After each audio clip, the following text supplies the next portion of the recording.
Right, so in this video I'll show you how I made this very basic, quick and easy circle cutting jig for the router. It will cut you a perfect circle every time, any size depending on which length you make the jig. I'll show you how I made it and show you how it works.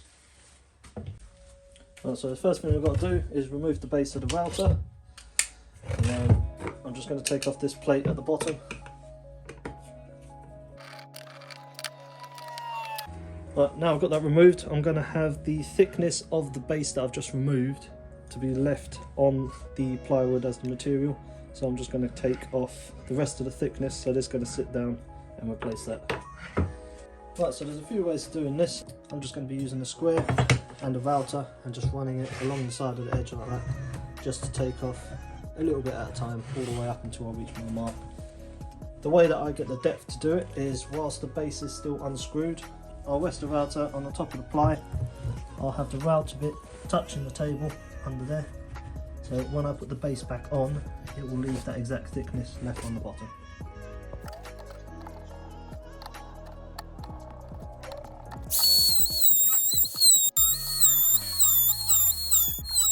Right, remove the plate from the bottom of the router again.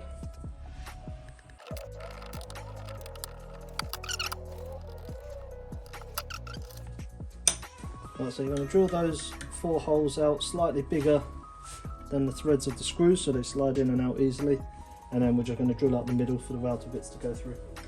5mm holes where the screws are going to come through.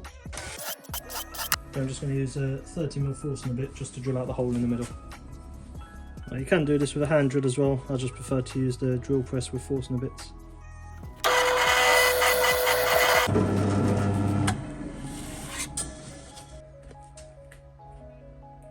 Right, now if this all lines up, you should be able to screw the ply that you've done straight onto the base of the router.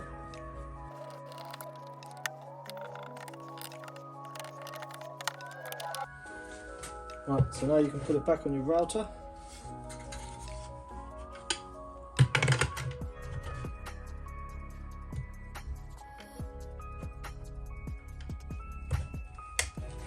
I'll have it sticking out just a little bit like that. And to get the overall diameter of your circle, you're going to measure from the edge of your router bit, and you're going to do half the diameter of your circle. So in this case, my total diameter is going to be 580, so I'll measure from the edge half of that. So if I'm going 580, so I'll measure there 290. Put a mark there, and then I'll drill a hole there, and that will be the centre of my circle. So again, when you're drilling your hole, you don't want it to be tight for the screw, you don't want the screw to hold on whilst it's in there. Got 3.5mm screw, so I'm just going to drill a 4mm hole through there, just so the screw has a bit of space.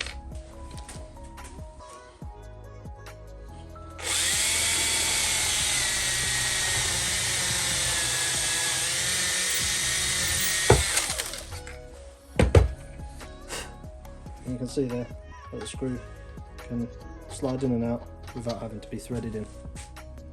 So I've got this old oak door that I'm going to cut the circle out of today. Now I need to find the centre of that. The easiest way is just to connect both corners, and that will give me dead centre. So just use something that you know is straight, and that gives you your dead centre of your board. So now I'll just screw the screw into the centre of the board. So now once that's in, you don't want to tighten it all the way down, you want it to be able to move around nice and easily as you go around like that. So what I'll do, I'll make the first pass with the router, go round, get the first cut in. I'll go very shallow. I'll probably do another cut like that, then I'll take the jig back off, I'll cut it out on the bandsaw, or you can use a jigsaw, and then I'll finish it up with the jig again.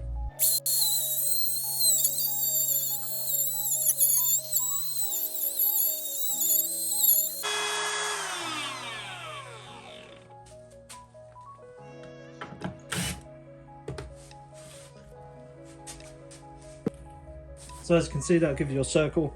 Now I don't want to be taking away that much material each time, so I'm just going to take it over to the bandsaw. You could also do it on a jigsaw. I'm just going to cut out close to the inner circle, get that all cut, all the waste material removed, and then I'll bring it back over to the jig and finish it all up.